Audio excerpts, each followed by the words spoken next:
Does it appear that voter fraud can affect the presidential election? No. When you look at, as you and I have gone through the database, and we have seen in the last 8 years, less than 500 convictions in different cases, 7 in Indiana. Presidential elections are even the closest ones in the last presidential election were somewhere between 3,000 and 5,000 and 25,000 votes in places like Wisconsin, Pennsylvania, Georgia.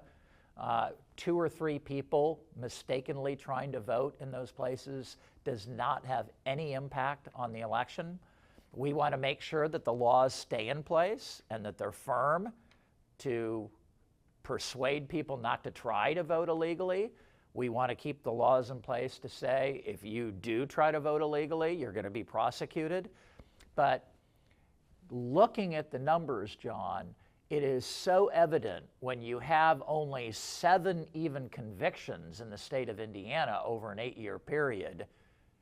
And then we have Iran, who just a week ago tried to hack into the computer systems of Donald Trump and Kamala Harris and steal information from them and put stuff out on the internet that was false and thereby get involved in our elections in a malicious way and affect maybe how voters might vote. That is a much more relevant national security threat, much more pernicious and dangerous than talking about the very, very infrequent and few times that somebody tries to vote illegally and almost is always caught. And in Indiana, it's less than 1 per year. Can it affect the local election? It could, because many times in our local elections, where I'm from, we have a lot of small rural towns where you might have a local mayor or a city council member, and the election total votes are 78 to 75, and so those are very close. And so you want to be very, very careful. You want to have your local officials very, very conscientious and trained up to speed to make sure that everybody voting is legal and every legal vote is counted. And our our volunteer officials that do this are meticulously trained to do this. So can it? Is it more likely or possible that it could affect a local vote? It's more possible, but also very, very unlikely. Maybe one local election out of the thousands of elections per year in America might be influenced by 1 or 2 of these cases. And we have to prosecute those cases. We have to make sure this doesn't happen. And it is working very well in America to dissuade people from doing this, to catch people if they try to do it, and to keep this as minimal as possible.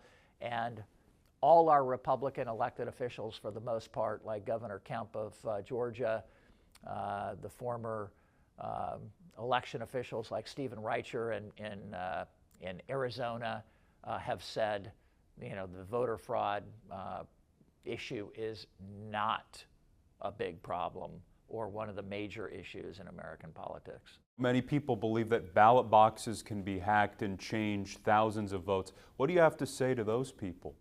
That is something that the National Council on Election Integrity is keenly focused on. How do you try to make sure Iran, China, Russia, who constantly try to get their feelers into our system, they are constantly developing intelligence teams, almost like, if you remember, John, back in World War I and World War II, when we read our history books, there was psych ops, psychological warfare between the United States and Nazi Germany.